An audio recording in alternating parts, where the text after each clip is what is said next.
السلام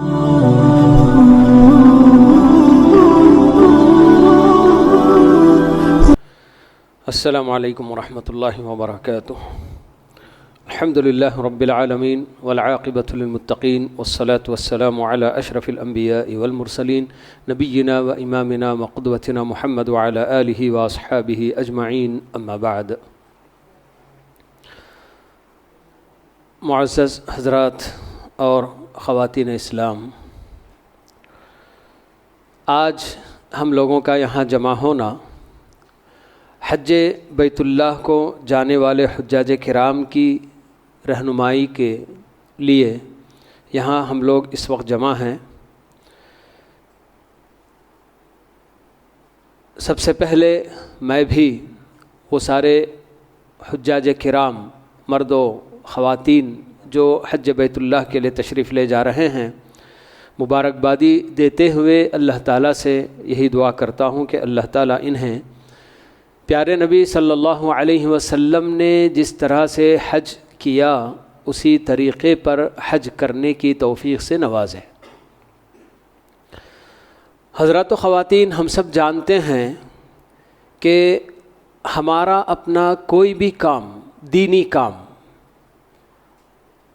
اس کے اللہ تعالیٰ کے نزدیک قبول ہونے کے لیے دو اہم شرطیں ہیں۔ ابھی آپ نے ایک شرط کے بارے میں سنا کہ آدمی کے اندر اخلاص ہونا چاہیے، کہ وہ کام صرف اللہ کے لیے کرے، اور دوسری اہم شرط کام کا طریقہ جو اللہ کے نبی صلی اللہ علیہ وسلم نے بتایا اس طریقے پر وہ کام انجام دیا جائے، تبھی اللہ تعالیٰ کے نزدیک وہ عمل مقبول ہوگا۔ ان دو شرطوں میں سے کوئی ایک شرط بھی اگر نہیں پائی گئی تو اللہ تعالیٰ کے پاس وہ عمل مقبول نہیں ہوتا۔ تو ایسے میں ایک مومن بندہ جو بھی کام، جو بھی عمل کرتا ہے، اس کو اس بات کا بہت خیال رکھنا چاہیے کہ میں جو کرنے جا رہا ہوں، دین کے نام پر جو کام میں کر رہا ہوں، کیا واقعی اللہ کے نبی صلی اللہ علیہ وسلم کی سنت کے مطابق میں کر رہا ہوں یا نہیں، اس کا ہر کام میں اس کو جو ہے کیا ہے خیال رکھنا چاہیے۔ اور حج بیت اللہ تو ایسی عبادت کہ جسے زندگی میں ایک مرتبہ بہت ساروں کو نصیب ہوتی ہے یہ عبادت، اور واقعی بندہ کتنی مسافتیں طے کر کے جاتا ہے اور کتنا روپیہ پیسہ خرچ کر کے جاتا ہے، اور وہاں جا کر یہ عبادت اگر اللہ کے نبی صلی اللہ علیہ وسلم کے بتائے ہوئے طریقے سے ہٹ کر ان کی باتوں کے مطابق اگر انجام دے دیا تو پھر اس کی وہ عبادت اللہ تعالیٰ کے نزدیک کیسے مقبول ہوگی؟ تو اس لیے حج کو جانے سے پہلے خصوصیت کے ساتھ اس کا اہتمام کیا جاتا ہے کہ حج کو جانے والوں کو ان کا یعنی کہ حج کا پیارے نبی صلی اللہ علیہ وسلم کا جو طریقہ تھا اس کو بتایا جائے۔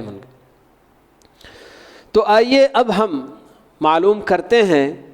کہ پیارے نبی صلی اللہ علیہ وسلم نے کیسے حج کیا اور آپ کی اتباع کرتے ہوئے ہمیں کیا کرنا چاہیے۔ حج جیسا کہ ہم جانتے ہیں کہ یہ اسلام کی بنیادوں میں سے ایک اہم بنیاد ہے، اور حج کے لیے اللہ تعالیٰ نے 3 آپشنس رکھے ہیں۔ حج جو بھی کرنا چاہتے ہیں تو ان کے لیے 3 آپشنس بتائے گئے ہیں کہ آپ 3 طرح کا حج کر سکتے ہیں، کوئی بھی ایک حج بلکہ۔ ایک حج کہلاتا ہے حج افراد۔ افراد کا مطلب کیا ہوتا ہے کہ جو زمانہ حج کا ہے، حج کے زمانے میں صرف حج کی نیت سے بندہ مکہ پہنچنا، جب حج ہو جائے گا تو اس کے بعد وہ جو نا اپنے احرام سے فارغ ہوا، جب سے مکہ جائے گا احرام میں رہے گا جب تک کہ حج ختم نہ ہو جائے، صرف حج کرے گا۔ اور دوسرا حج ہوتا ہے حج قران۔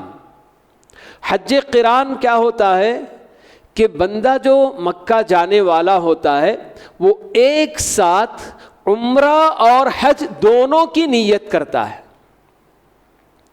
ایک ساتھ عمرہ اور حج دونوں کی نیت، جب وہ احرام پہن کر نکلے گا، نیت کرے گا تو عمرہ اور حج دونوں کی نیت کرنا.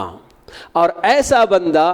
جب مکہ پہنچ کر عمرہ ادا کرے گا تو اس کے بعد وہ احرام نہیں کھولے گا، بلکہ وہ بھی برابر جب تک حج ختم نہیں ہوتا تب تک احرام کی حالت میں رہے گا، اور احرام کی حالت میں جو پابندیاں ہوتی ہیں وہ ساری پابندیاں ویسے ہی برابر اس کے اوپر برقرار رہیں گی. تیسرا حج ہوتا ہے حج تمتع. حج تمتع کا مطلب یہ ہوتا ہے کہ بندہ حج ہی کو جانے والا لیکن حج اور عمرہ دونوں کرتا ہے. حج قران میں بھی دونوں کرتا ہے، مگر عمرہ کرنے کے بعد وہ حلال نہیں ہوتا بلکہ اپنے احرام میں ویسے ہی باقی رہنا ہوتا ہے اس کو. اور حج تمتع کے اندر جب بندہ حج کے لیے نکلتا ہے تو اس وقت پہلے صرف عمرے کی نیت کرتا ہے، اپنی بستی سے جاتے ہوئے صرف عمرے کی نیت کر کے احرام باندھتا ہے، اور عمرہ ادا کرنے کے بعد پورا ہو جانے کے بعد مکے میں پوری طریقے سے حلال ہو جانا. یعنی جیسے اپنے گھر میں جیسے ہم رہتے ہیں، ہمارے اپنے سارے کپڑے پہننا کرنا اور خوشبو لگانا یہ کرنا، سارے کام جو حالت احرام میں ممنوع تھے وہ سب بالکل جو ہے کہ حلال ہو جاتے. یعنی کہ نارمل زندگی بالکل حالت احرام سے ہٹ کر جیسے بندے زندگی گزارتے ویسے. پھر اس کے بعد جب ذی الحج کی 8 تاریخ آتی ہے جس کو کہ یوم الترویہ کہا جاتا ہے، ذی الحج کی 8 تاریخ کو پھر وہ جہاں کہیں بھی مکے میں رہتے ہیں، جی کسی بھی ہوٹل میں ہیں یا پھر مکے کے ذرا باہر کہیں ہیں، یا بسا اوقات اگر ان کے رشتہ داروں کے ساتھ جدہ میں رہتے ہیں، وہیں سے پھر سے حج کا احرام اثر نو 8ویں تاریخ کو وہ باندھ کر حج شروع کریں گے. تو یہ 3 جو کیا ہے طریقے حج کے ہوتے ہیں. ایک حج افراد ہے جس میں بندہ صرف حج کرتا ہے، عمرہ نہیں کرتا، اور حج قران ہے جس میں عمرہ اور حج دونوں کی نیت ایک ساتھ یہیں سے کرنا ہوتا ہے، اور عمرہ پورا کرنے کے بعد وہ حلال نہیں ہوگا بلکہ حالت احرام میں ویسے ہی باقی رہنا ہے. اور تیسرا حج ہے حج تمتع، جس کے اندر بندہ حج کے ارادے سے جو جا رہا ہے لیکن پہلے صرف عمرے کی نیت کر کے مکہ پہنچ کر عمرہ ادا کر کے بالکل حلال ہو جاتا ہے، پوری طریقے سے نارمل اپنی زندگی گزارتا ہے. اور جب ذی الحج کی 8 تاریخ آتی ہے تو اس وقت پھر سے وہی احرام کی چادریں پہنتا اور حج کی نیت کرتا ہے. تو اب یہ جو حج کرنے والے تینوں میں سے کسی بھی حج کو کرنے میں سب کو اختیار ہے، لیکن جو افضل حج بتایا گیا تو وہ حج تمتع کو بتایا گیا. خود اللہ کے نبی صلی اللہ علیہ وسلم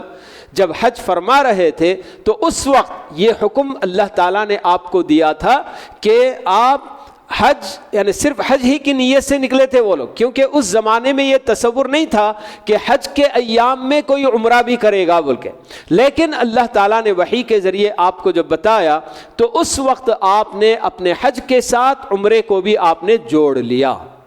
مگر آپ کے ساتھ اور کچھ صحابہ کے ساتھ یہ جو کیا ہے عذر تھا، مجبوری تھی کہ وہ لوگ مدینے ہی سے اپنے ساتھ قربانی کا جانور لے کر چلے تھے. اور جو بھی بندہ اپنے علاقے سے اپنے گھر سے قربانی کا جانور لے کر جائے گا تو اس کے لیے حج قران، اگر وہ عمرہ اور حج کرنا چاہتا ہے تو حج قران ہی کر سکتا ہے. تو اس لیے اللہ کے نبی صلی اللہ علیہ وسلم نے اپنے حج کی نیت کو عمرے میں نہیں بدلا بلکہ حج کے ساتھ عمرے کی نیت بھی آپ نے شامل کر لی. باقی وہ سارے صحابہ اور صحابیات جن کے ساتھ قربانی کا جانور نہیں تھا تو آپ نے ان سب کو حکم دیا تھا کہ آپ لوگ اپنے حج کی نیت کو عمرے میں بدل لو.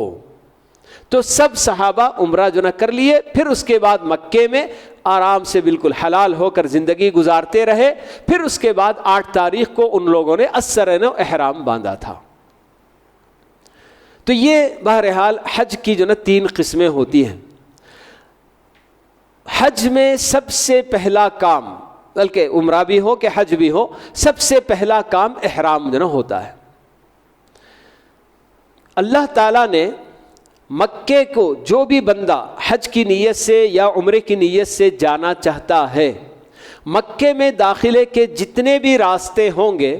ہر طرف سے ایک ایسا مقام متعین کیا ہے کہ اس مقام کو کوئی بھی حاجی یا عمرہ کرنے والا بغیر احرام کے کراس نہیں کر سکتا، جس کو کہ میقات کہا جاتا ہے۔ مکے سے جو سب سے دور میقات ہے وہ مدینے کا میقات ہے، کیونکہ مدینے سے بالکل 15-20 کلومیٹر پر ہی مدینے کا میقات آ جاتا ہے، اور 400 کلومیٹر تک بالکل جو کیا ہے وہ جو حدود میقات کے۔ بقیہ جتنے اور میقات ہیں مکے کے بہت قریب قریب ہیں، صرف مدینے کا میقات سب سے زیادہ دور ہے۔ تو یہ اللہ تعالیٰ کا اپنا قانون ہے، اس نے یہ حکم دیا ہوا ہے کہ جو بھی مکے میں داخل ہونا چاہتا ہے عمرے اور حج کی نیت سے، تو ایسا بندہ بغیر احرام کے داخل نہیں ہو سکتا۔ تو اس کا مطلب یہ ہوا کہ کوئی آدمی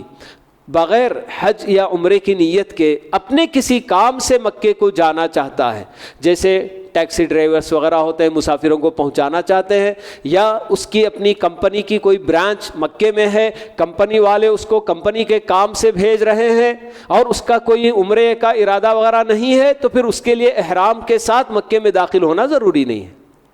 صرف وہ بندہ جو حج کرنا چاہے یا عمرہ کرنا چاہے تو ان کو میقات کراس کرنے سے پہلے پہلے احرام کی حالت میں ہونا ہے۔ احرام جو ہم کہتے ہیں، احرام کا مطلب ہوتا ہے عبادت کی نیت کرنا۔ عام طور پر لوگ سمجھتے ہیں کہ جو نیچے ایک چادر اوپر ایک چادر جو اوڑھنا ہے یہی احرام ہے، بلکہ وہ احرام کی چادر ہے، وہ احرام نہیں ہے۔ احرام کا مطلب کیا ہوتا ہے؟ وہ جو کیا ہے الدخول فی النسک کہا جاتا ہے، یعنی کہ جو عبادت عمرہ ہو یا حج ہو اس میں داخل ہونے کی نیت کرنا، اسی کو احرام کہا جاتا ہے۔ تو یہ پہلا کام ہوتا ہے، اور اس کام سے پہلے یعنی کہ عبادت میں داخل ہونے سے پہلے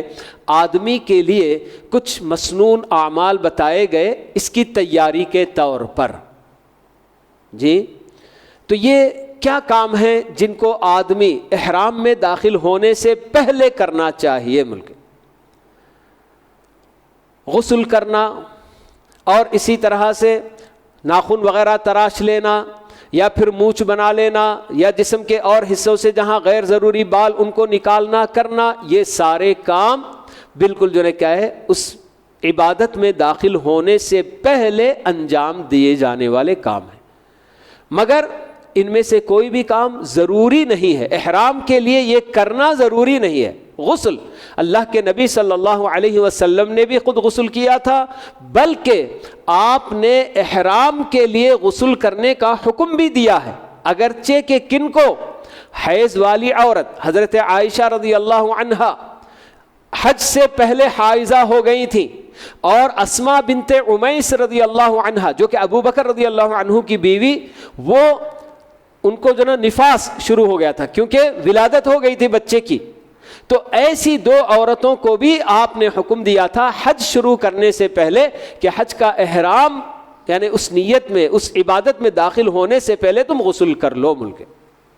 تو یہ بہرحال غسل کرنا یہ سب کیا، یا اسی طرح سے یہ سب پاکی صفائی حاصل کرنا، یہ سارے کام مسنون کام ہیں۔ اور کوئی بھی بندہ احرام میں داخل ہونے سے پہلے غسل وغیرہ کرنے کے بعد اپنی چادر پر خوشبو نہیں لگائے گا، جو وہ پہننا چاہتا ہے، جو احرام کی چادر ہوتی ہے اس پر، کپڑے پر نہیں، بلکہ اپنے بدن پر اگر کوئی بھی خوشبو، چاہے وہ گلاب یا پھر کیا ہے کوئی اور کسی بھی طرح کی خوشبو جو بدن پر لگانے والی ہوتی ہے، تو ایسی خوشبو لگانے میں کوئی حرج کی بات نہیں ہے۔ یہ سب احرام سے پہلے۔ احرام میں ابھی آپ کو بتا رہا ہوں کہ احرام کا مطلب یہ صرف چادر اوڑھنا نہیں ہے۔ آپ اگر اس وقت جیسے کہ ہمارے اپنے پاس یہی ہوتا ہے کہ ہم جہاں سے بھی نکل رہے ہیں پوری تیاری کر کے، نہا دھو کے، ساری صفائی وفائی کر کے، چادر وغیرہ اوڑھ کے ہم فلائٹ پر سوار ہوتے ہیں. یہی ہوتا ہے ہمارے اپنے پاس. ٹھیک، تو ہمارے لیے احرام جو ہم عبادت میں داخل جو ہوں گے، ہمارا اپنا میقات جب ہم فلائٹ کے ذریعے کراس کر رہے ہوں گے، اناؤنسمنٹ ہوتا ہے بارہا جی، خاص کر جو سعودی فلائٹ وغیرہ ہوتے ہیں تو اس میں تو برابر جدھر سے بھی وہ فلائٹ آتی ہے، کیونکہ کوئی نہ کوئی عمرہ کرنے والا ضرور ہوتا ہے، تو ایسی صورت میں برابر اعلان ہوتا ہے. تو میرے خیال میں ہو سکتا ہے کہ جو حجاج کرام کی فلائٹ جاتی ہو تو اس میں بھی انشاءاللہ یہ ضرور اناؤنسمنٹ ہوگا کہ آپ ابھی میقات کے قریب سے گزرنے والے ہیں. تو اس وقت بندے کو یا عورت، مرد ہو عورت ہو، جو حج کو جا رہے ہیں، اب اگر وہ حج تمتع کر رہے ہیں تو عمرے کی نیت ان کو کرنی ہے. عمرے کی نیت کیا کرنی ہے؟ اللہم لبیک عمرتن، بس یہی ایک زبان سے ادا کرنا ہے، اللہم لبیک عمرتن. اگر کوئی حج افراد کر رہا ہے، عمرہ نہیں کر رہا ہے بلکہ وہ صرف حج کی نیت سے نکلا ہے، تو اس کو کہنا ہوگا اللہم لبیک حجن. اور جو حج قران کر رہا ہے تو اس کو دونوں ملا کر کہنا ہوگا اللہم لبیک عمرتن و حجن. یہ جو نا نیت کرنی ہوتی ہے. اور یہ کب کرنا ہے؟ بالکل میقات کے قریب ہونے پر آپ کو یہ نیت کرنی ہے. کیوں میں یہ کہہ رہا ہوں؟ کیونکہ آپ اگر یہ چادر وغیرہ اوڑھ لیے، نہا لیے، دھو لیے، چادر اوڑھ لیے، سب کچھ ہوا، اس کے بعد آپ نے دیکھا کہ بھئی ناخن کترنا آپ بھول گئے، تو آپ ناخن کاٹ لے سکتے ہیں چادر اوڑھنے کے بعد بھی. یہ احرام نہیں ہے، ابھی آپ داخل نہیں ہوئے عبادت میں. لیکن اگر آپ نے وقت سے پہلے ہی اللہم لبیک عمرتن کہہ کر نیت آپ اگر شروع کر دیے تو پھر اس کے بعد آپ کوئی کام نہیں کریں گے. جو ممنوعات احرام کے کام ہیں ایسا کوئی کام نہیں کریں گے. اس لیے آدمی بالکل جو ہے کیا ہے، جب میقات کے قریب ہوتا ہو تب اس کو جو ہے کہ نیت کرنی چاہیے. یہ جو نیت ہوتی ہے اس کے ساتھ بندہ عبادت میں داخل ہو گیا، اور پھر اس کے بعد اس پر احرام کی بہت ساری پابندیاں عائد ہو جاتی ہیں. مردوں کا احرام تو یہ ہوا کہ 2 چادریں ان کو اپنے سلے ہوئے کپڑے سے مراد اپنے جسم کی ساخت پر، یعنی کہ ہمارے اپنے جیسے جسم کا اپنا یہ ہے تو اس کے حساب سے، جیسے قمیص، پینٹ اور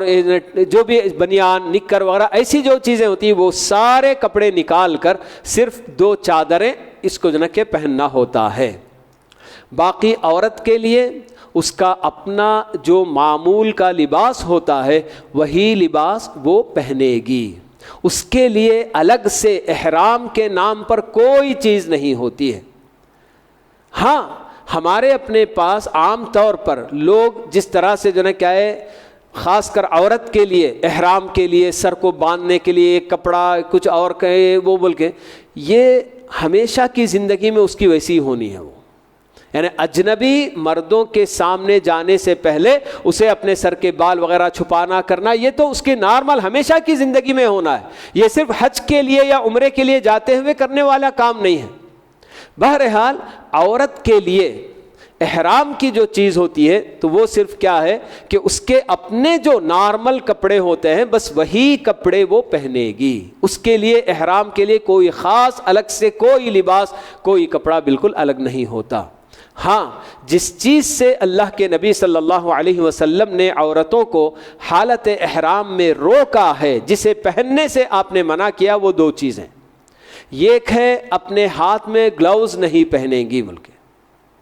اور دوسری چیز اپنے چہرے پر نقاب نہیں لگائے گی. یعنی کہ خاص ہمارے اپنے پاس جیسے آج ہم نوز پیس جس کو کہتے ہیں کہ جسے خاص چہرہ چھپانے کے لیے بالکل جو ہے کہ سلایا گیا ہے، تو جیسے مردوں کے لیے ان کے اپنے جسم کے برابر جو کپڑے سلے ہوئے ہوتے ہیں وہ پہننا منع ہے، تو صرف عورت کو یہی ایک چیز منع ہے کہ وہ اپنے چہرے پر نوز پیس نہیں لگائے گی تو پھر پردہ کیسے کرے گی؟ تو وہ اپنی جو بھی اوڑھنی دوپٹہ ہوتا ہے بس اسی کو نیچے گرا کر اپنے جو کہ غیر مردوں سے اپنا چہرہ چھپائے گی بس۔ بہت سارے لوگ اس کے اندر غلو کرتے ہیں، کہتے ہیں کہ بھئی چہرے پر جب اللہ کے نبی صلی اللہ علیہ وسلم نے منع کیا کہ وہ نوز پیس نہیں پہنے گی تو کوئی بھی چیز چہرے کو لگنا نہیں چاہیے، بلکہ ایسی کوئی بات نہیں ہے بالکل، یعنی کیونکہ آپ دیکھیں گے وہاں جب انشاءاللہ حج پہ جب جائیں گے قسم قسم کے جناب طریقے آپ کو، کہ بہت سارے لوگ اپنی عورتوں کو پہلے ہیٹ پہناتے ہیں جی، جس میں سامنے سے کچھ یہ نکلا ہو، اس کے اوپر سے جو ہے کہ نقاب جو ہے گرنا، کیوں؟ کیونکہ جو ہے چہرے کو لگنا نہیں ہو بول کے۔ یہ سب بالکل غلو ہے جو نادانی کی بات ہے۔ تو عورت صرف اپنا دوپٹہ جو وہ اپنے جو ہے کہ لباس کے ساتھ اوڑھتی ہے وہی دوپٹہ صحیح، یا برقعے کے لیے بول کے کالا دوپٹہ اگر اوڑھتی ہے تو وہی دوپٹہ، تو اسے اگر تھوڑا سا نیچے گرا لے بس کافی ہے، اتنا جو ہے کافی ہے۔ تو یہ دو چیز ہی اللہ کے نبی صلی اللہ علیہ وسلم نے خواتین کے لیے منع کیا حالت احرام میں، باقی ان کے اپنے جو نارمل لباس ہیں وہی لباس عورتیں پہنیں گی۔ اب عورتوں کے لیے خصوصی طور پر جب وہ اس عبادت کے لیے نکل رہی ہیں اور اگر ان کے اپنے ماہواری کے ایام ہیں تو ایسی صورت میں بھی انہیں بالکل جیسے ابھی میں نے بتایا کہ اللہ کے نبی صلی اللہ علیہ وسلم نے مائی عائشہ کو اور اسماء بنت عمیس دونوں صحابیات کو اس حالت میں بھی غسل کر کے احرام جو نا کیا ہے میں داخل ہونے کا آپ نے حکم دیا تھا، تو ویسے ہی بالکل جو خواتین ماہواری سے اگر گزر رہی ہیں اور ان کو اس عبادت کے لیے وقت آ گیا، فلائٹ میں ان کو جانا ہے، تو اسی حالت میں ہی وہ احرام وغیرہ بالکل جو نا کیا ہے نہا دھو کے جو بھی کرنا سب کر کے بالکل جو نا اپنے کپڑے پہن کر ویسے ہی جو نا کیا نکلنا ہے۔ اور میقات سے قریب ہوتے ہوئے جب اناؤنسمنٹ ہوگا تو تب ان کو نیت کرنی ہے۔ اگر وہ حج تمتع کر رہی ہیں تو وہی اللہم لبیک عمرتن بس، اور اگر حج کر رہی ہیں صرف تو اللہم لبیک حجن، اور اگر حج قران کر رہی ہیں تو ایسی صورت میں اللہم لبیک عمرتن و حجن ایک ساتھ دونوں کی نیت کرنی ہوگی بلکہ۔ تو یہ کام کر کے یہاں سے حاجیوں کو نکلنا ہوتا ہے۔ احرام کی پابندیاں جو ہوتی ہیں بہت ساری چیزیں، خاص کر جس میں کچھ کام ایسے ہیں جو مردوں کے لیے ہیں اور کچھ ہیں جن میں سب جنا مرد اور خواتین سب برابر اس میں شامل ہیں۔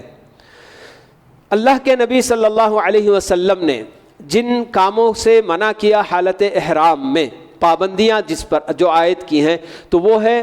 احرام میں داخل ہو جانے کے بعد جسم کے کسی بھی حصے سے کہیں کوئی بال وغیرہ نہیں نکالنا،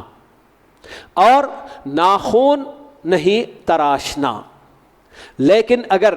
ایسا ہوا کہ کسی کو کوئی ٹھوکر لگی، ناخن اس کا بالکل اکھڑ رہا ہے، اسے اگر کاٹ کر نکال دیا گیا کوئی حرج کی بات نہیں ہے۔ صرف ناخن جیسے کہ بڑھ گیا ناخن اس لیے ہم کو جو نا کیا ہے کاٹنا ہے، تو یہ کام احرام میں داخل ہونے کے بعد نہیں کیا جا سکتا۔ اور اسی طرح سے خوشبو لگانا، خوشبو یعنی کہ خوشبو ہی کے لیے استعمال کی جانے والی جو بھی چیزیں ہوتی ہیں، چاہے وہ صابن ہو، چاہے کوئی عطر ہو یا کوئی کریم ہو، اس طرح کی جو بھی چیزیں خوشبو کے لیے استعمال کی جاتی ہیں، ایسی کوئی بھی چیز بندہ بالکل حالت احرام میں استعمال نہیں کرے گا۔ اسی لیے وہاں مکے وغیرہ میں ہم نے دیکھا ہے بڑے بڑے ہوٹلوں میں جب حالت احرام میں بہت سارے حجاج معتمرین وغیرہ آتے ہیں کہہ کر، ہوٹل میں جو بھی شیمپو صابن وغیرہ رکھتے ہیں بغیر کسی خوشبو کے، بالکل ایک دم جو نا نارمل، ذرا بھی اس میں خوشبو نام کی کوئی چیز نہیں ہوتی، ایسی چیزیں وہ لوگ رکھتے ہیں کہ بہت سارے حجاج ایسی جو غلطی میں کہیں خوشبودار صابن یا شیمپو وغیرہ استعمال نہ کر لیں بول کے ایسے۔ تو یہ چیز بالکل جو نا کیا ہے خوشبو کسی بھی طرح کا جی، چاہے وہ جو نا کیا ہے، باقی جیسے پیسٹ وغیرہ ہم کرتے ہیں دانت رگڑتے ہیں اس میں بھی تھوڑی خوشبو ہوتی ہے، تو پھر یہ جو نا خوشبو کے لیے بول کے نہیں بنائی گئی وہ چیز۔ تو ایسی سب چیزیں ہوتی ہیں تو ان کے استعمال میں کوئی حرج کی بات نہیں ہے۔ خوشبو ہی پیدا کرنے کے لیے آدمی جو استعمال کرتے ہیں ایسی کوئی بھی چیز، خوشبودار تیل ہے، یہ سب چیزیں ایسی کوئی چیز بہرحال استعمال نہیں کریں گے بول کے۔ تو یہ تو وہ کام ہے کہ جن کے اندر مرد عورتیں سب بنا داخل ہیں۔ اور عورتوں کے لیے خصوصی بات ابھی بتائی گئی کہ حالت احرام میں نقاب یعنی کہ وہی نوز پیس اسے بھی نہیں پہنے گی اور اپنے ہاتھوں میں گلوز نہیں پہنے گی بلکہ. اور مردوں کے لیے خصوصیت کے ساتھ اللہ کے نبی صلی اللہ علیہ وسلم نے بتایا کہ اپنا سر کھلا رکھیں گے, سر چھپائیں گے نہیں کسی بھی چیز سے, نہ ٹوپی سے, نہ ہیٹ سے, نہ کوئی اور کوئی چیز جو سر کو چھپانے کے لیے, امامہ باندھنا, ایسے کوئی بھی چیز ہو تو اس کے ذریعے سر نہیں چھپائیں گے. باقی آدمی اگر چھتری پکڑ رہا ہوتا ہے جو کہ سر سے کافی اونچی ہوتی ہے, دور ہے, تو چھتری اگر جو ہے کہ اپنے سر کے اوپر کر لیا تو اس کی وجہ سے کوئی حرج کی بات نہیں. کبھی ایسا بھی ہوتا ہے کہ آدمی کو کوئی سامان اپنے سر پر اٹھانا ہوتا ہے, اگر کوئی سامان سر پر اٹھا رہا ہے تب بھی کوئی حرج کی بات نہیں, اس لیے کہ سامان سر پر رکھنے کا یہ مقصد نہیں ہوتا ہے کہ اس سر کو چھپانا بول کے. ضرورت پر آدمی جو ہے کیا ہے یہ سب کام کرتا ہے, تو ایسے کاموں کی وجہ سے پابندی کوئی جو ہے حرج کی بات نہیں ہے. باقی جو سر کو چھپانے ہی کے لیے بول کے استعمال کرنے والے جو کام ہیں ان سے آدمی کو پرہیز کرنا ہے. ان کے علاوہ جو اور پابندیاں ہوتی ہیں جو بالکل حالت احرام میں میاں بیوی کے تعلقات یہ جو نہیں ہوں گے. اور اسی طرح سے جو شکار کی بات اللہ تعالیٰ نے بتائی ہے کہ اگر آپ زمینی سفر کر رہے ہیں, بائی کار بائی روڈ, اگر اس طرح سے آپ اگر سفر کر رہے ہیں اور اس میں آپ کو کہیں کوئی شکار وغیرہ اگر نظر آ رہا ہے, آپ کا دل کر رہا ہے, تو آپ شکار نہیں کر سکتے. یہ بھی پابندی ہے. البتہ سمندری سفر میں اللہ تعالیٰ نے اس کی اجازت دی ہے کہ سمندر کا سفر کر کے جو آ رہے ہیں تو ان کے لیے شکار کرنا بھی حلال ہے. تو یہ بہرحال احرام کی پابندیاں جو ہوتی ہیں. اب اس کے بعد جیسے ہی ہم نے کہا کہ یہاں سے ہم لوگ احرام یعنی کہ اپنی میقات کے قریب نیت کر کے جب ہم جو ہے کیا ہے احرام میں داخل ہو جاتے ہیں عمرے کی اس میں یا حج کے اس میں, تو مکہ پہنچنے کے بعد ضروری نہیں کہ سیدھے آپ جو ہے حرم میں جائیں اور جو ہے کہ طواف ہی سے آغاز کریں, نہیں, بلکہ آپ خاص کر حج کے ایام میں جیسے جیسے حجاج جاتے ہیں تو ان کے اپنے اپنے گروپ والے جو وہاں پر جو ہے کہ مطوف جو کہلاتے ہیں,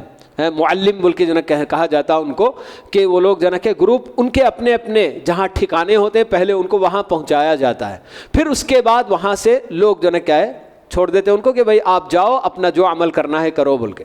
تو جو بھی لوگ احرام سے یہاں سے جاتے ہیں مکہ, وہاں پہنچنے کے بعد اگر تھکے ہوئے ہیں, سفر کی تھکن ہے, آرام کر کے دوسرے دن عمرہ کرنا چاہتے ہیں بالکل کر سکتے, کوئی حرج کی بات نہیں ہے. یا اگر آدمی تھکن دور کرنے کے لیے تھوڑا سا فریش ہو کر جانا چاہتا ہے اور وہاں جا کر غسل کرنا چاہتا ہے, بالکل غسل کر سکتا ہے حالت احرام میں, مگر اس بات کا خیال رہنا ہے کہ اس میں صابن شیمپو وغیرہ بھی نہیں استعمال کرے گا, اور سر وغیرہ بھی ایسے زور سے نہیں رگڑنا کہ جس سے جو ہے کہ بال جھڑ جائیں. ہاں آپ تھوڑا بہت ہلکا سا بھی کر کے اس سے اگر ایکا دکا بال اگر جھڑ گئے کوئی حرج کی بات نہیں ہے. تو یہ جو کیا ہے آدمی اس طرح سے وہاں پہنچنے کے بعد بالکل آرام کر کے عمرہ کرنا چاہتا کر سکتا ہے, نہا کر جا کر اپنی چادر بدل کر جانا چاہتا ہے. بہت سارے لوگ ہوتے ہیں جو ایسے ایک سے تین چادر جوڑا رکھ کر لے کر جاتے ہیں چادر کا بھی, کہ بعد وہاں پہنچ کر پھر ہم اس کو بدل کے اس کے بعد جو ہے جائیں گے کعبۃ اللہ میں. کوئی حرج کی بات نہیں ہے سب بالکل. تو جب آپ طواف شروع کریں, خاص کر حج افراد جو کرنے والا ہوتا ہے,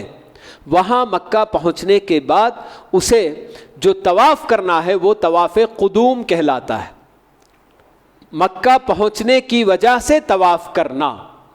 لیکن جو حج قران اور حج تمتع کر رہے ہیں, چونکہ وہ عمرہ کر رہے ہیں, اس لیے ان کو الگ سے طواف قدوم کرنے کی ضرورت نہیں ہے, کیونکہ ان کا جو عمرے کا طواف ہوگا وہی طواف اس کے لیے بھی ہو جائے گا.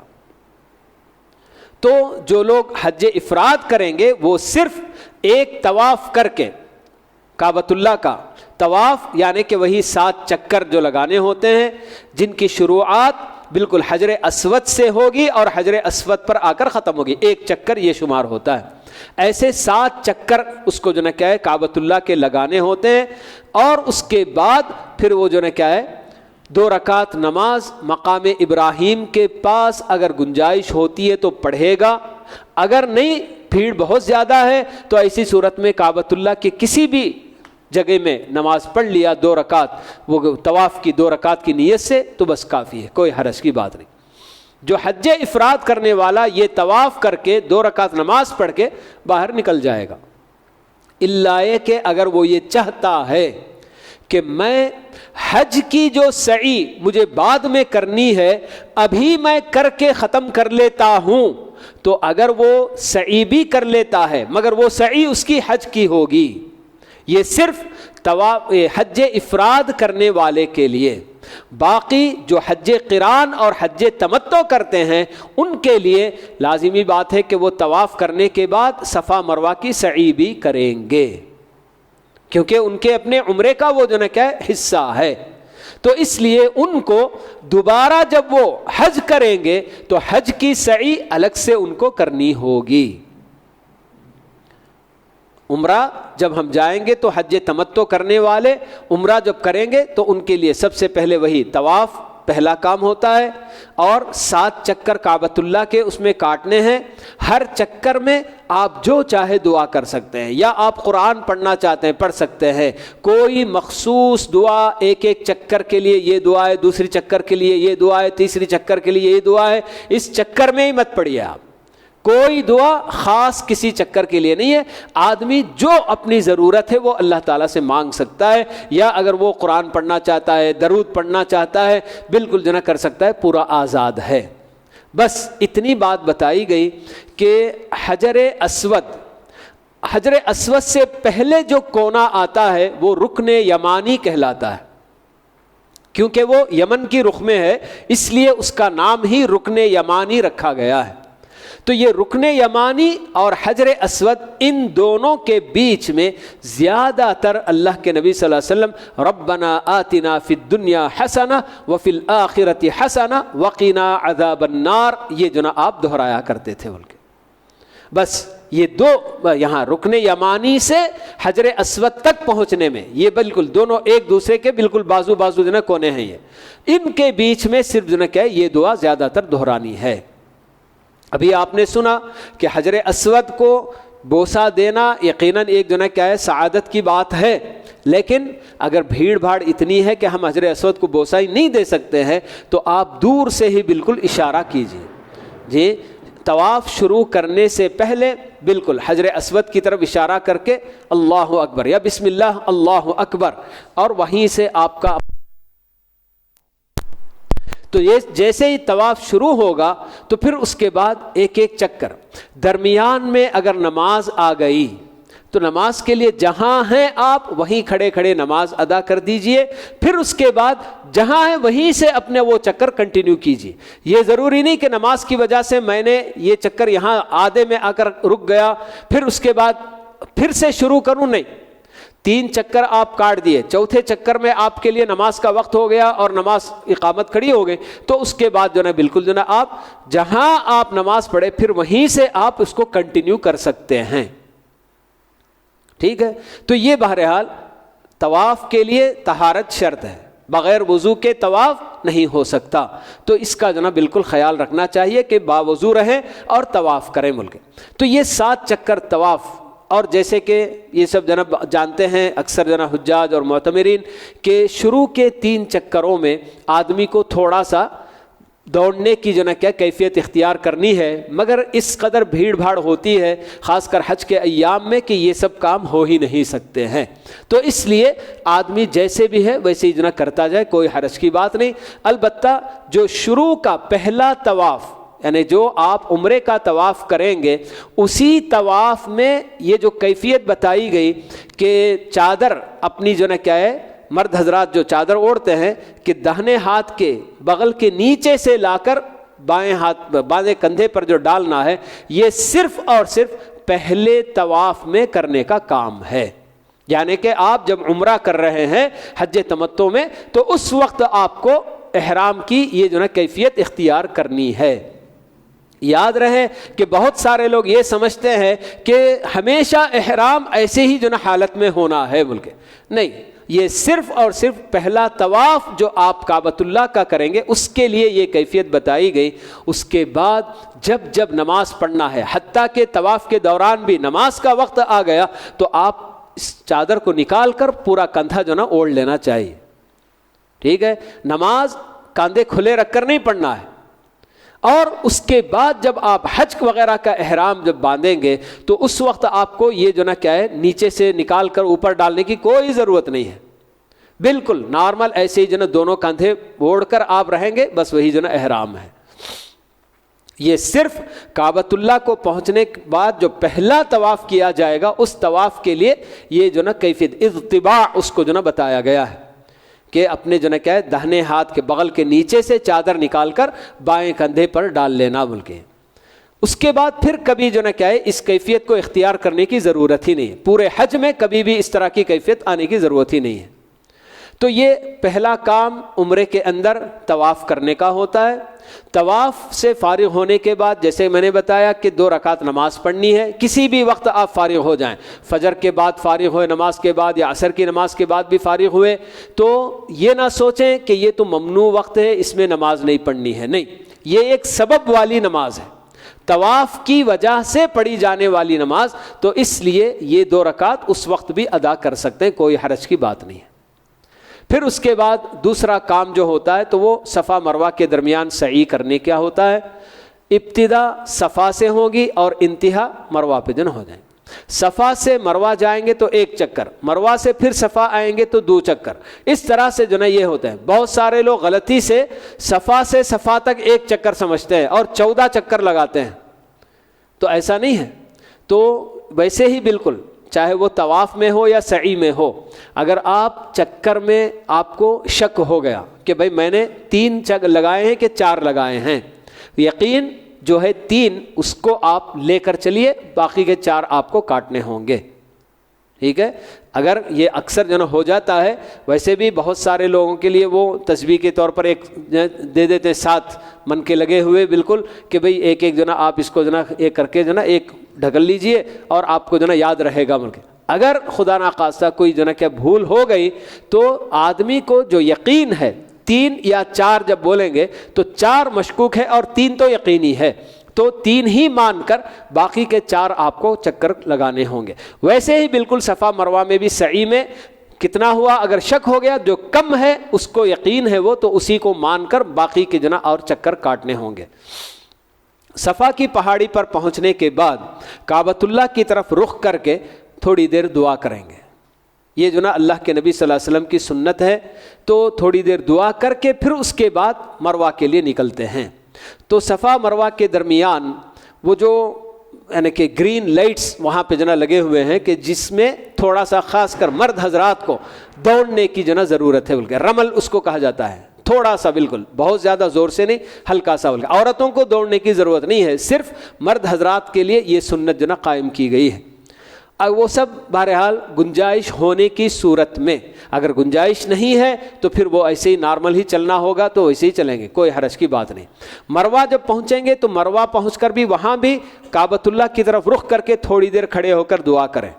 پھر اس کے بعد وہاں سے صفا کی طرف آئیں.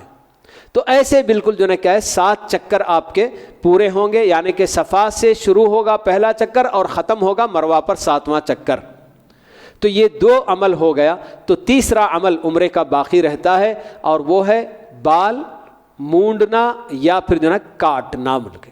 مرد حضرات کے لیے یہ دونوں کام، یعنی کہ یا تو وہ حلق کریں گے بالکل پوری طریقے سے مونڈ لینا. اب اگر آپ کا حج قریب ہے بالکل اور آپ کو لگتا ہے کہ اگر ہم نے بال مونڈ لیا تو حج کے بعد مونڈنے کے لیے کچھ نہیں رہے گا تو بہتر ہے کہ کٹنگ کر لیجئے. اگر آپ اتنا سمجھتے ہیں کہ ہاں صاحب ابھی عمرہ میں کر رہا ہوں، ابھی حج تو 15 دن کے بعد کرنا ہے، تب تک تو بال اگ آئیں گے، پھر سے میں جو نا مونڈ سکتا ہوں، تو پھر جو نا مونڈنے میں وہی افضل ہے پورا سر. اور جب کٹنگ بھی کرنا ہے تو پورے سر کے بال. ایسا نہیں کہ وہاں بہت سارے لوگ دیکھیں گے آپ ادھر سے تھوڑا سامنے سے تھوڑا پیچھے 4 طرف سے تھوڑا تھوڑا کاٹ کے کہتے ہیں کہ ہاں صاحب ہم نے جو نا کیا یہ کام پورا کر لیا. ملک یہ غلط ہے. ٹھیک. تو یہ پورے سر کے بال جو نا کاٹنے ہیں. مرد حضرات کے لیے یا تو بالکل ٹکلا کرنا، وہی بالکل ہے نا کہ مونڈنا بال، یا پھر جو نا پورے سر کی کٹنگ کرنا. اور عورتوں کے لیے ان کی اپنی چوٹی پکڑ کر پچھلے حصے میں بالکل نچلا حصہ چوٹی کا تو اس میں سے 1 انگل کے برابر، یہ جو ہماری اپنی انگلیوں میں نشان ہوتا ہے تو اس کے برابر بس 1 انگلی کے اتنا جو نا تھوڑا سا کاٹ، 1 انگلی نہیں بلکہ انگلی میں سے ایک جو چھوٹا سا حصہ نشان ہے بس اتنا کاٹ دیا کافی ہے. تو بس یہ جب عمل ہو گیا 3 کام، طواف، سعی اور پھر اس کے بعد بال کاٹنا یا مونڈنا، تو اس کے ساتھ ہی عمرہ مکمل ہو جاتا ہے.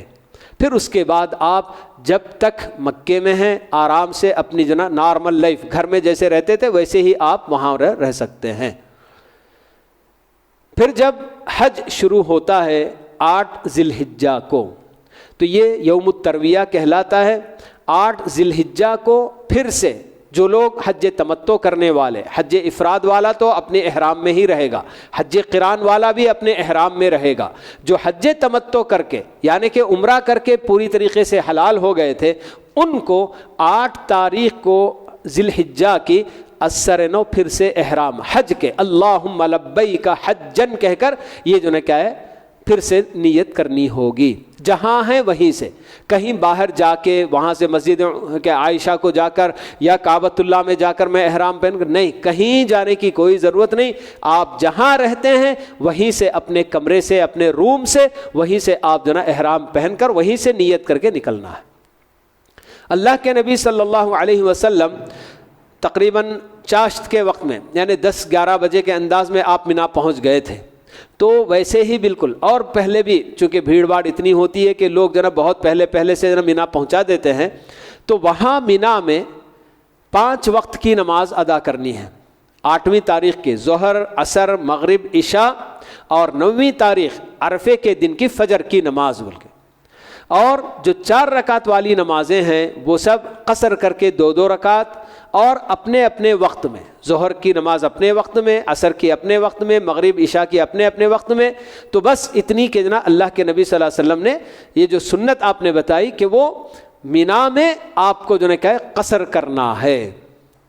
لوگ یہ بولتے ہیں کہ نہیں صاحب اب تو آپ وہاں رہ گئے، اب آپ مسافر نہیں، آپ قصر نہیں کر سکتے بول کے. یاد رہے کہ اللہ کے نبی صلی اللہ علیہ وسلم کے ساتھ حج کرتے ہوئے مکے کے بھی بہت صحابہ شامل تھے.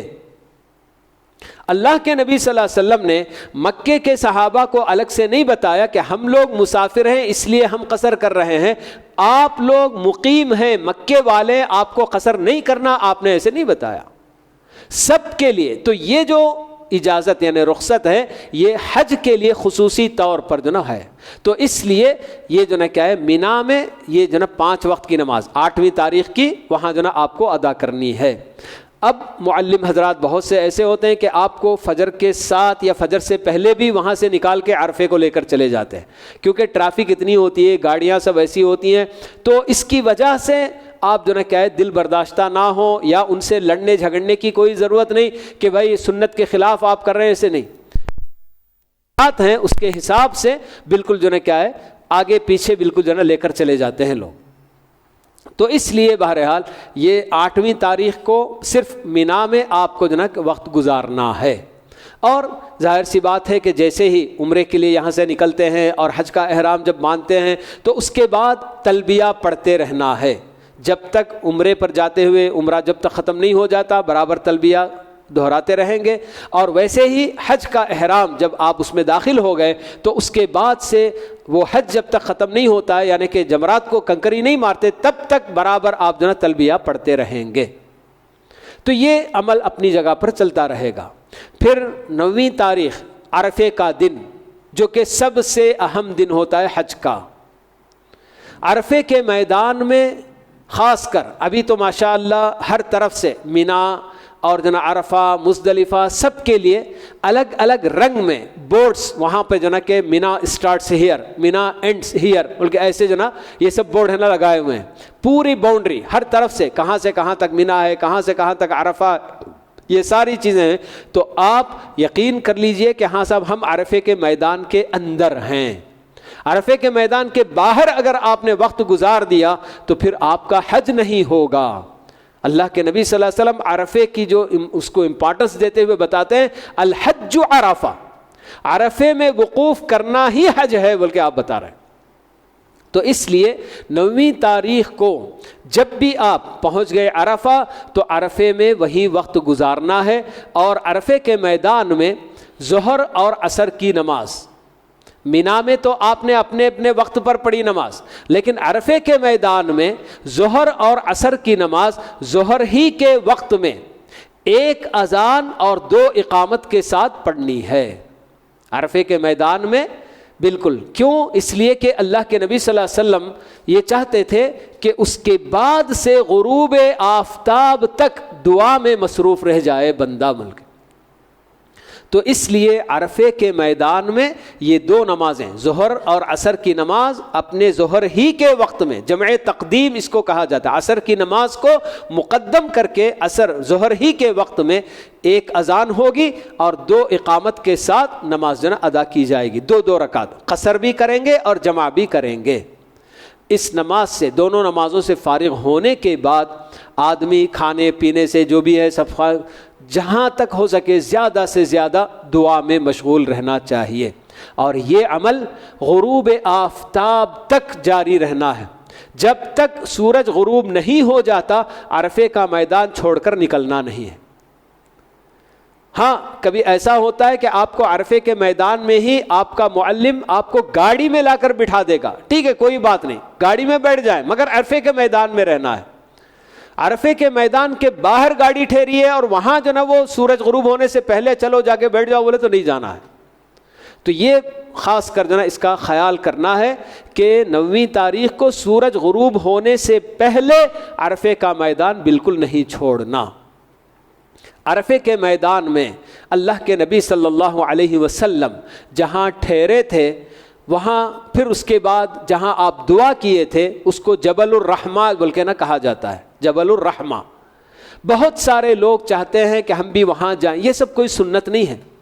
اللہ کے نبی صلی اللہ علیہ وسلم نے اسی لیے صاف اپنی امت کو بتایا کہ لوگوں میں یہاں ٹھہرا ہوں اور عرفے کا پورا میدان ٹھہرنے کی جگہ ہے، جہاں جگہ ملے وہاں ٹھہرو بول کے۔ لیکن کچھ نادانی میں لوگ یہ غلطی کرتے ہیں اور بھیڑ لگاتے ہیں کہ ہم کو جو نا کیا جبل الرحمہ پر جانا ہے، وہاں جا کر دعا کرنی ہے۔ وہ کوئی جو نا دعا کی قبولیت کی جگہ نہیں ہے۔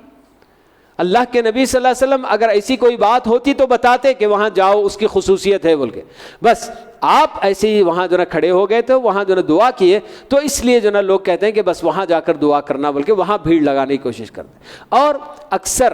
دعا کرتے ہوئے غلطی سے وہی جبل الرحمہ کی طرف رخ کر کے دعا کرتے ہیں۔ حالانکہ دعا کے لیے آدمی کو قبلے کی طرف رخ کر کے جہاں بھی ہے وہ عرفے کے میدان میں جس جگہ بھی ہے وہاں بالکل جو ہے کیا ہے اندر قبلے کی طرف رخ کر کے دعا اس کو کرنا ہے۔ اور خاص کر عرفے کے اندر جو مسجد بنی ہوئی ہے، مسجد نمیرہ اس کو کہا جاتا ہے، تو اس مسجد کا کچھ حصہ عرفے سے باہر ہے۔ یاد رہے اچھی طرح سے کہ مسجد نمیرہ میں خود لوگ جا کر ٹھہرتے کرتے ہیں بہت سارے، لیکن وہ حصہ جو بالکل جو ہے کہ عرفے کے میدان سے باہر ہے اس میں نہیں ٹھہرنا ہے۔ اور وہاں بہرحال پولیس بھی ہوتی ہے، لوگوں کو وہاں سے نا جانے بھی نہیں دیتی ہے اس کے اندر کہ بھئی یہ عرفے کے باہر ہے بول کے، وہ سب انتظامات ہیں۔ لیکن پھر بھی اگر کوئی یہ سمجھے کہ بھئی یہ جو نا عرفے کی مسجد ہے، میں مسجد کے پیچھے جا کر کھڑا ہو جاؤں تو پھر وہ جو نا کیا ہے عرفے میں رہوں گا، تو یہ جو نا بہت بڑی غلطی ہو جاتی ہے کہ عرفے کا وہ جو مسجد نمیرہ کا کچھ حصہ ہے جو کہ عرفے کے میدان سے باہر ہے، وہ اس میں نہیں ٹھہرنا ہے۔ تو پوری طریقے سے عرفے کے میدان میں آدمی کو رکنا ہے، ٹھہرنا ہے۔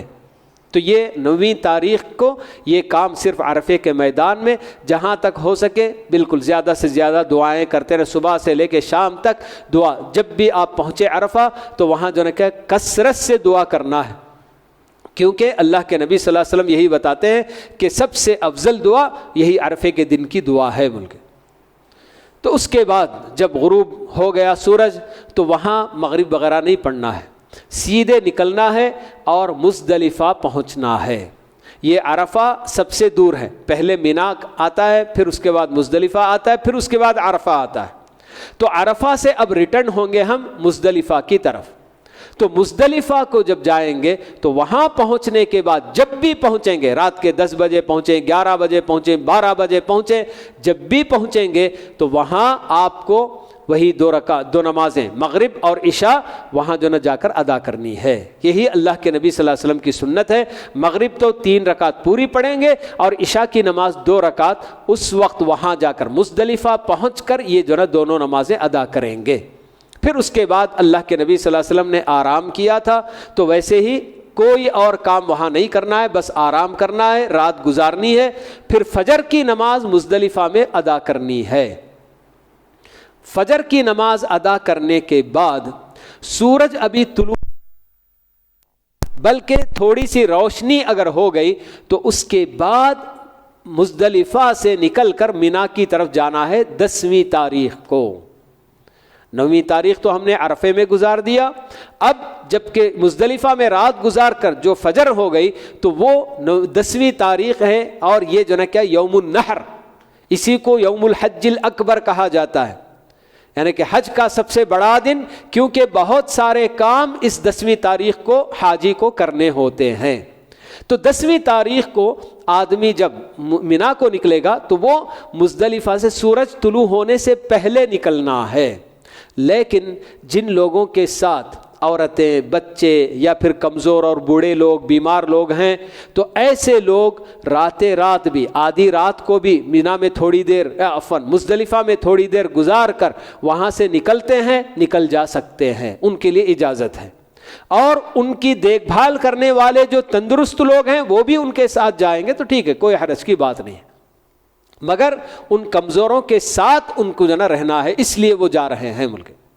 بہت سارے لوگ مزدلفہ میں پہنچ کر کنکریاں چنتے ہیں، پورے بالکل جو ہے جتنی کنکریاں مارنی ہوتی ہیں ساری ملا کر وہاں سے لینا چاہتے ہیں۔ یہ کوئی ضروری نہیں کہ مزدلفہ ہی سے آپ کنکری لیں، ملک راستے میں آتے آتے بھی کہیں سے بھی آپ نے لے لیا، مزدلفہ میں لے لیا، مزدلفہ چھوڑ کر مینا پہنچ کر آپ کے اپنے ٹینٹ کے پاس دیکھیے وہاں اگر کنکریاں ہیں وہاں سے آپ نے کنکریاں لے لی، کوئی حرج کی بات نہیں ہے۔ تو یہ جو کام آپ کو یعنی کہ 10ویں تاریخ کو مزدلفہ چھوڑ کر مینا جانا ہے، اور مینا میں آپ کو اس دن 3 کام مینا میں کرنے ہوتے ہیں۔ ایک کام، چوتھا کام بیت اللہ میں آ کر طواف کرنا ہے، مگر مینا میں جو کام آپ کو کرنا ہے، مینا پہنچنے کے بعد پہلا کام جو کرنا ہے وہ ہے جمرہ عقبہ کو کنکری مارنا، 7 کنکری، بڑا شیطان بول کے جو نا ہمارے پاس لوگ جو نا ایسے بولتے ہیں، تو اسے بالکل پہلے چھوٹا آتا ہے، پھر بعد میں درمیانہ آتا ہے، اور آخر میں بالکل جو نا کیا ہے بڑا والا ہے، تو اسے جا کر صرف 7 کنکریاں مارنا ہے، نہ پہلے کو ماریں گے نہ بیچ والے کو ماریں گے۔ 10ویں تاریخ کو صرف بڑے جمرے کو 7 کنکریاں مارنی ہیں، اور مارنے کے بعد یہ جو نا کام ہوتا ہے، تو یہ بالکل جب بھی آپ پہنچے، جی آپ اگر رات میں وہاں چلے گئے اپنے کمزور لوگوں کے ساتھ میں، اور بالکل جو نا کیا ہے اسی وقت جا کر ایسے ہی وقت میں جا کر کنکریاں بھی مارتے ہیں، کوئی حرج کی بات نہیں ہے، پہلے دن آپ کو پوری گنجائش ہے۔ ورنہ جو کنکری مارنے کا اصل وقت ہے تو وہ طلوع آفتاب کے بعد، کیونکہ مزدلفہ سے نکل کر وہاں پہنچتے پہنچتے یقیناً سورج بہت اونچا ہو جائے گا، تو وہاں آپ کو صرف وہ 7 کنکریاں مارنی ہیں، اور ہر کنکری پر اللہ اکبر بس اتنا بول کر وہاں کنکری مارنا ہے۔ اور یہ نہیں کہ جناب وہ جو پلر لگا ہوا تھا اسے مارنا وہ ضروری نہیں ہے، وہ حوض، بڑا حوض بنا ہوا ہوتا ہے، اس حوض میں آپ کی کنکری پڑ گئی کافی ہے، اتنا بس کافی ہے، اس پلر کو لگنا بول کے جناب نشانہ مارک بنا کے کوئی ضروری نہیں ہے۔ تو یہ بہرحال کنکری مارنا پہلا کام ہے۔ پھر اس کے بعد دوسرا کام جو اللہ کے نبی صلی اللہ علیہ وسلم نے کیا وہ ہے جانور کو قربانی دینا۔ حج تمتع کرنے والا اور حج قران کرنے والا اس کے اوپر قربانی کرنا بھی لازم ہے۔ حج افراد میں قربانی کی ضرورت نہیں ہے، لیکن حج تمتع اور حج قران جو کریں گے ان کو قربانی کرنی ہے۔ تو دوسرا کام اللہ کے نبی صلی اللہ علیہ وسلم نے یوم النحر 10ویں ذی الحجہ کو جو کیا وہ جانور کی قربانی تھی۔ پھر اس کے بعد تیسرا کام آپ نے اپنے سر کے بال منڈوانے کا کیا۔ یہ 3 کام، بلکہ ان 3 کاموں میں سے کوئی بھی 2 کام اب زیادہ تر قربانی کرنے کے لیے سلاٹر ہاؤس جانا بہت دور ہوتا ہے، اور وہاں جا کر میرے اپنے جانور کی قربانی میں خود کرتا ہوں بولے تو وہ بھی بہت مشکل کام ہوتا ہے. تو اس لیے وہاں زیادہ تر یہ IDB بینک جو ہوتا ہے تو ان کی طرف سے بالکل جو ہے انتظام ہوتا ہے، ٹوکن ملتے ہیں جانور کی قربانی کی پوری یقین کے ساتھ کہ آپ کی قربانی ہو جائے گی، کیونکہ اس میں ہم نے کام بھی کیا ہے جانور کی قربانی کے اس میں کہ جانور شرعی لحاظ سے بالکل صحیح ہوتا ہے نہیں ہوتا ہے، کہیں کوئی عیب وغیرہ تو نہیں ہے، لنگڑا لولا تو نہیں ہے. یہ سب دیکھنے کے لیے جو علماء ایسے ہوتے تو میں بھی اس میں جو نا کام کر چکا ہوں. باقاعدہ ہم لوگوں کو اندر جانا ہوتا ہے، جانور ایک جو ہے کیا ہے اس میں لا کر لگا دیتے ہیں، تو اس میں سے ایک ایک جانور کو دیکھ دیکھ کے ہم لوگ اگر کسی بھی طرح کا کوئی بھی عیب ہے اس میں، اس پر ہم جو نا کیا ہے ہمارے ہاتھ میں جو نا ایک پینٹ کا ایک یہ دے دے اسپرے کرنے کے لیے، تو وہ اسپرے اگر ہم نے کر دیا تو پھر وہ جانور قربانی نہیں دے سکتے. ایسے بالکل جو نا کہ پوری طریقے سے پوری شرعی لحاظ سے ہر طرح سے احتیاط کے ساتھ سارے حجاج جو بھی جو نا ٹوکن خریدتے ہیں ان سب کی نا قربانیاں ہوتی ہیں. مگر اتنی بات ہے کہ آپ کی قربانی کب ہوگی کیا ہوگا یہ جو نا کیا ہے یقین کے ساتھ نہیں بتائیں، مگر ان 3 دنوں میں 4 دنوں میں ضرور قربانی پوری ہو جاتی ہے. مسئلہ آتا ہے ترتیب کا کہ اللہ کے نبی صلی اللہ علیہ وسلم نے جس ترتیب سے عمل کیا اس ترتیب سے اگر کرنا میسر ہوا آپ کیجئے، یقیناً افضل ہے. لیکن اگر وہ ترتیب بدل گئی، یعنی کہ کنکری مارنے کے بعد آپ نے ٹوکن خرید لیا، بینک میں جمع کر دیا، اب آپ کی قربانی کب ہوگی نہیں معلوم ہے، تو آپ کے لیے تیسرا کام جو کرنا ہے سر کے بال مونڈنے کا. تو کنکری مار کر سر کے بال آپ نے اگر مونڈ لیے اور عورت بھی اپنی چوٹی پکڑ کر تھوڑا سا وہ جو حصہ کاٹ لی، تو یہ 2 کام کرنے کے ساتھ آدمی پہلا تحلل یعنی چھوٹا حلال ہونا اس کو کہا جاتا ہے، وہ جو ہو جائے گا. یعنی کہ اب وہ نہا دھو کر کپڑے اپنے پہن لینا، کر لینا، خوشبو لگانا، یہ سب کر لے سکتا ہے. 2 کام کوئی بھی اگر کر لیا، کنکری مارنے کے بعد اپنا سر مونڈ لیا اور عورت بھی اپنی چوٹی کے بال کاٹ لیے، تو یہ 2 کام کرنے کے ساتھ آپ بالکل جو ہے کیا ہے حلال ہو گئے. ہر چیز سوائے بیوی کے. بیوی سے ملنا ایک حلال نہیں ہوتا ابھی، جب تک کہ بندہ طواف نہیں کر لیتا حج کا طواف، اس وقت تک جو ہے یہ کام نہیں کر سکتا. تو بس اس ایک کام کے علاوہ باقی سب جو ہے بالکل نارمل جو ہے ہو جائے گا وہ. تو آپ اگر ہمت ہے اسی دوران بالکل جو ہے فوراً اسی دن طواف کرنے کے لیے جا رہے ہیں، طواف بھی کر لیں، سعی بھی کر لیں، مگر رات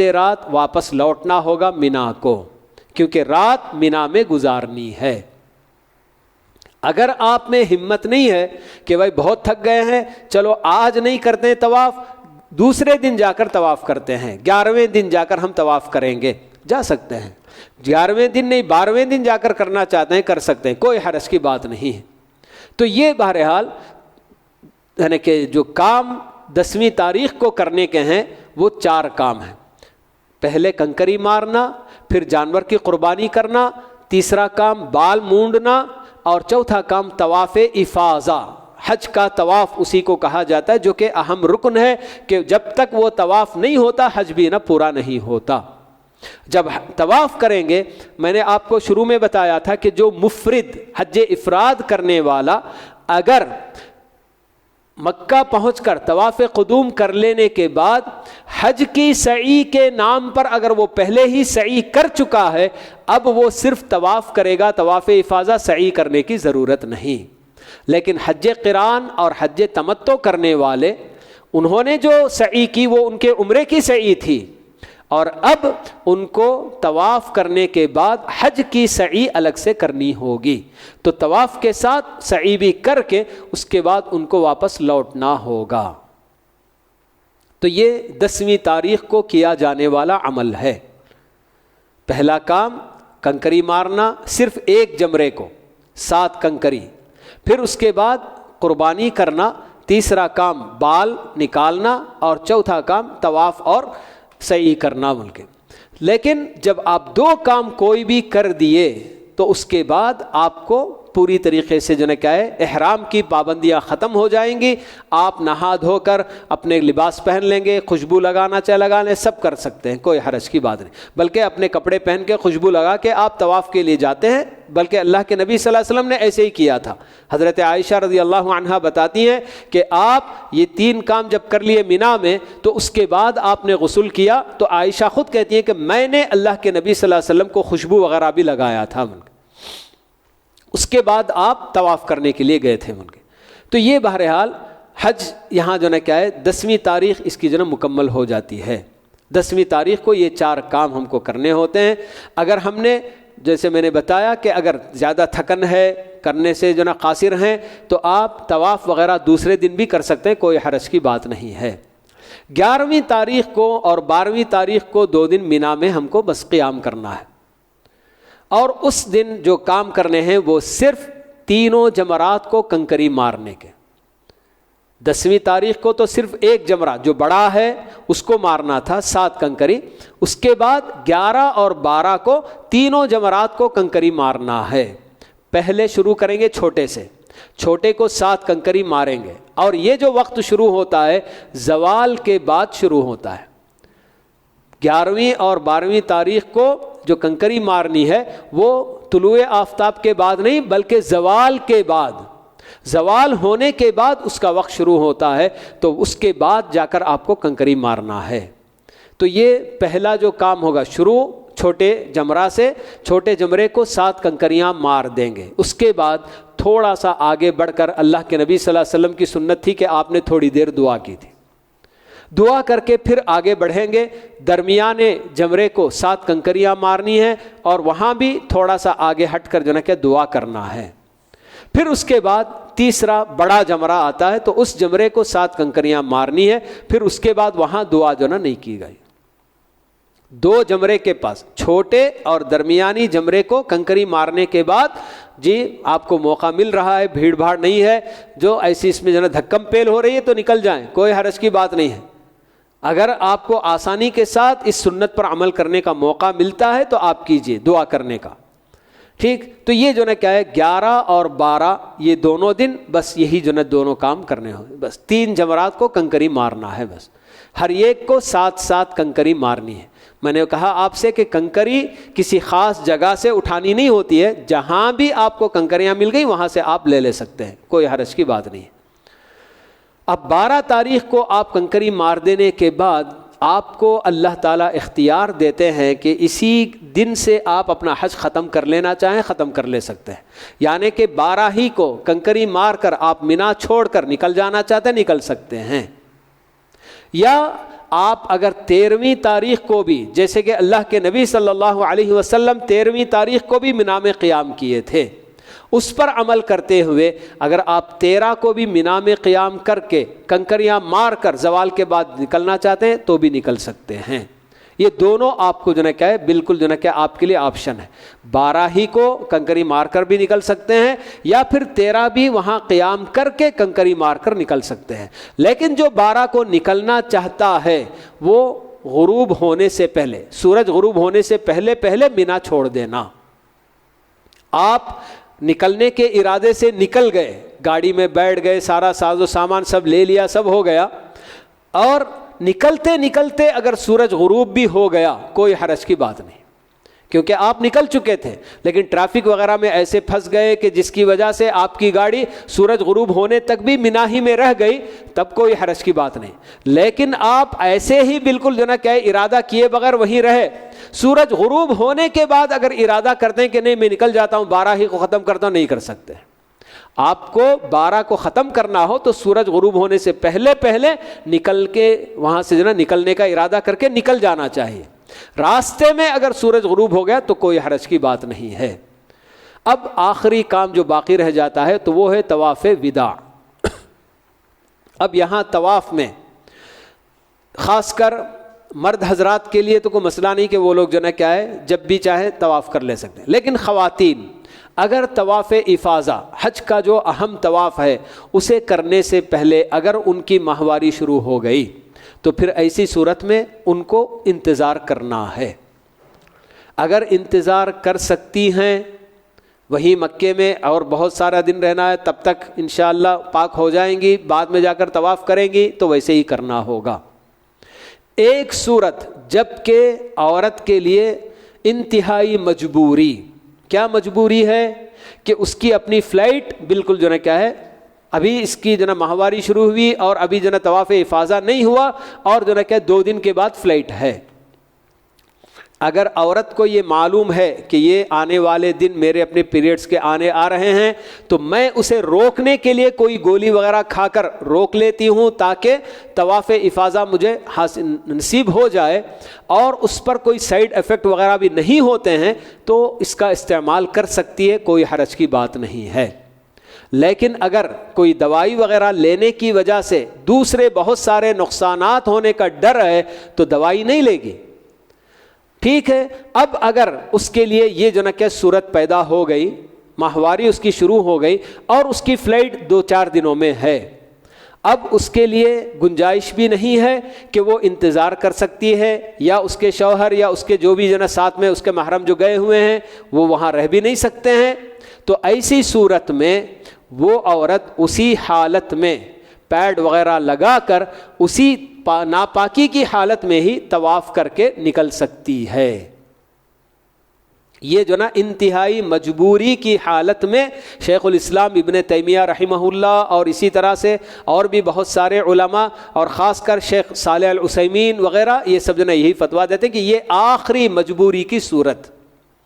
تو یہ الضرورات تبیح المحظورات کہہ کر یہ قاعدہ بھی اسی لیے علماء نے بنایا ہے کہ بعض ضرورتیں ایسی ہوتی ہیں جو حرام کاموں کو بھی حلال کر دیتی ہیں، جیسے مردار کھانا ہمارے لیے حرام ہے لیکن آدمی ایسا مجبور ہو گیا کہ اس کے علاوہ اور کوئی چیز نہیں ہے تو وہی کھائے گا ملک،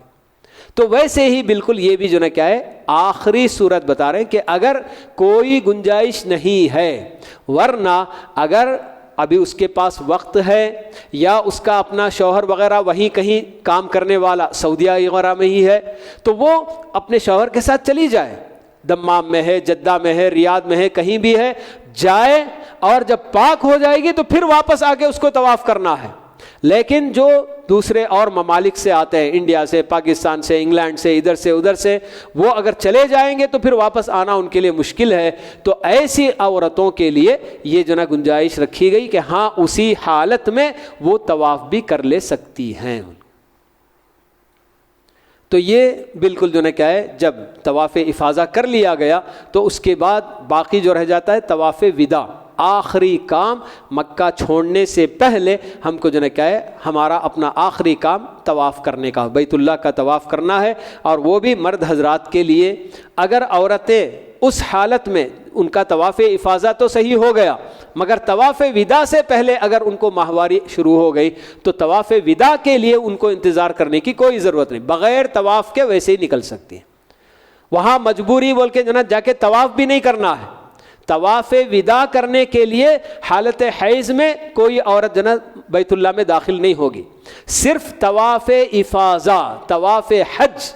جو حج کا طواف ہے اسے ادا کرنے کے لیے مجبوری کی صورت میں یہ جو ہے کیا ہے پیڈ وغیرہ لگا کر کہ کہیں کوئی گندگی نہ ہو جائے تو وہ جو ہے کیا ہے اسی حالت میں جا کر طواف کرے گی۔ باقی طواف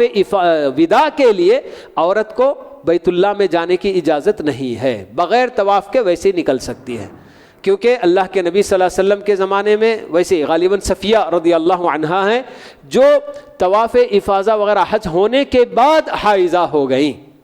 اللہ کے نبی صلی اللہ علیہ وسلم کو جب بتایا گیا کہ یہ جو نا صفیہ حائضہ ہو گئی تو آپ نے پوچھا کیا یہ ہم کو روکنے والی ہے ہمارے سفر سے؟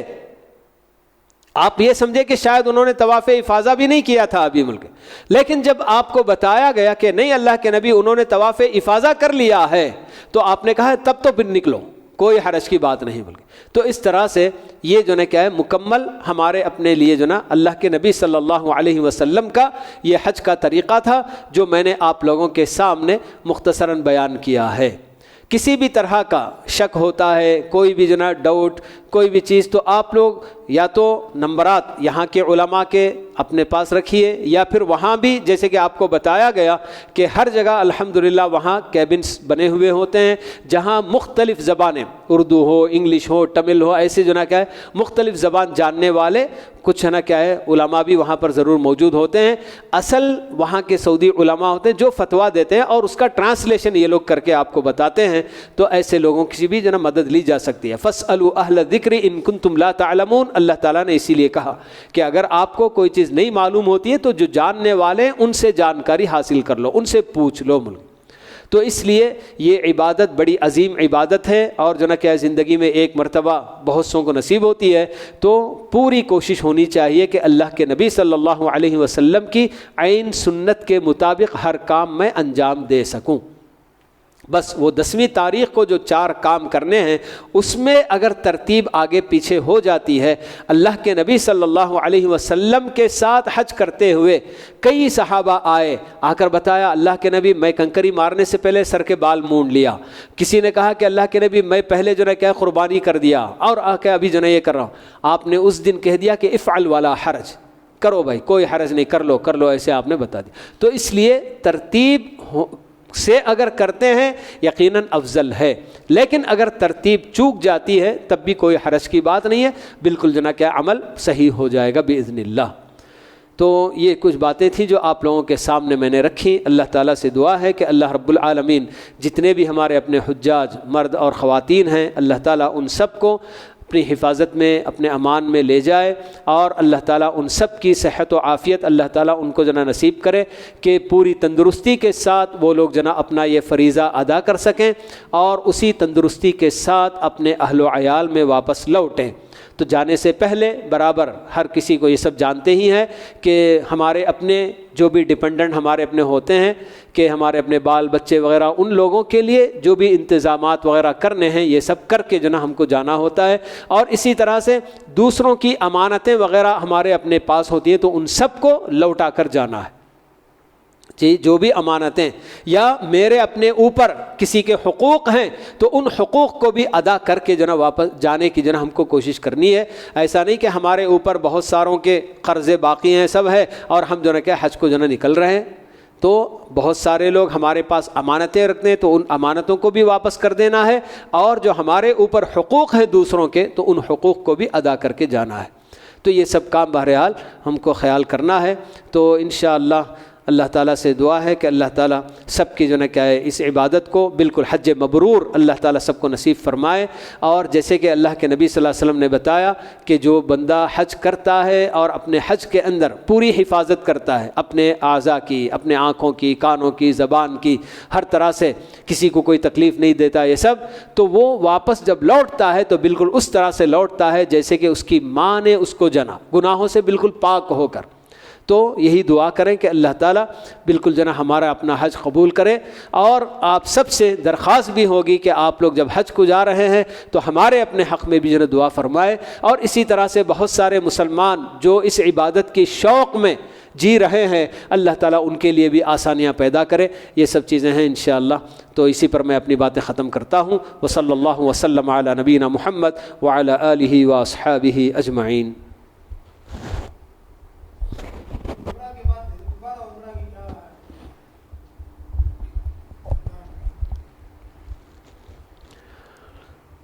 ایک سوال کیا جا رہا ہے کہ جیسے اب یہاں سے لوگ عمرے کے لیے یعنی حج کے لیے جا رہے ہیں، عمرہ ہم نے ادا کر دیا، حج تمتع کر رہے ہیں، عمرہ ادا کر دیا، تو پھر ایک اور عمرہ کرنا چاہتے ہیں بلکہ ویسے تو حج کے ایام میں بالکل جو ہے کہ جب حج تمتع کر رہے ہیں تو اس کے اندر تو ایک عمرے کے بعد جو حج کا عمرہ آپ نے کر دیا تو پھر عمرہ تو نہیں کرنا ہے، لیکن اب اتنی دور ہم جا رہے ہیں، مزید کسی اور کی جانب سے فوت شدہ کسی بھی جنا ماں باپ وغیرہ کی طرف سے بھی عمرہ کرنا چاہتے ہیں، تو اس کے لیے صورت یہی کہ جنا عمرہ بھی اگر کرنا ہے آپ کو تو جو بھی قریبی میقات ہے وہاں سے احرام باندھ کر آنا ہے، اور مکے میں جو سب سے قریبی میقات ہے وہ طائف کا میقات ہے۔ طائف یہ جنون بالکل میقات ہے۔ اس کے علاوہ مکے میں جو مسجد عائشہ تنعیم کا علاقہ کہلاتا ہے وہ مکے والوں کے لیے اللہ کے نبی صلی اللہ علیہ وسلم نے جو مقرر کیا تھا، بلکہ حضرت عائشہ کو آپ نے بتایا تھا کہ جب وہ لوٹنے کے لیے ناراض ہو رہی تھی کہ سب لوگ جو ہے عمرہ بھی کر لیا حج بھی کر لیا اور میں صرف جو ہے حج کر کے لوٹ رہی ہوں, عمرہ میرا نہیں ہوا کیونکہ وہ حیض کی حالت میں تھیں, تو اس لیے اللہ کے نبی صلی اللہ علیہ وسلم نے وہاں سے ان کو عمرہ کروایا.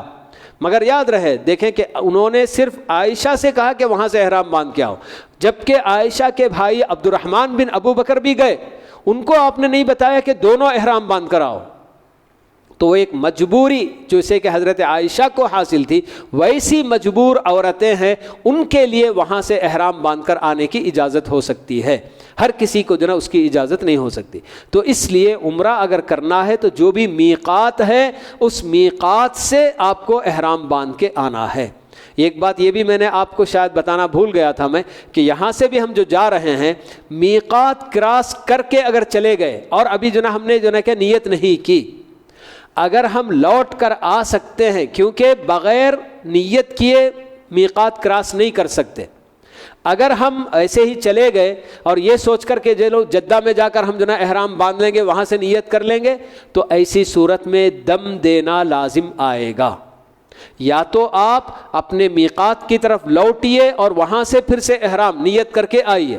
اگر آپ نہیں اب میں آ گیا پھر وہاں واپس نہیں جا سکتا بولتے ہیں, تو ایسی صورت میں آپ جہاں ہیں وہیں سے احرام ٹھیک ہے آپ جو نا شروع کر لیجئے, مگر اس صورت میں آپ کو کراس کرنا یعنی میقات بغیر نیت کے کراس کرنے کی صورت میں دم جو نا لازم آئے گا.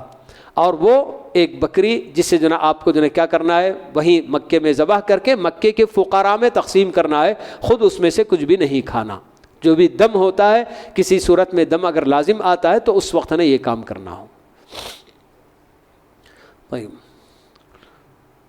صلی اللہ وسلم علی نبینا محمد وعلی آلہ واصحابہ اجمعین.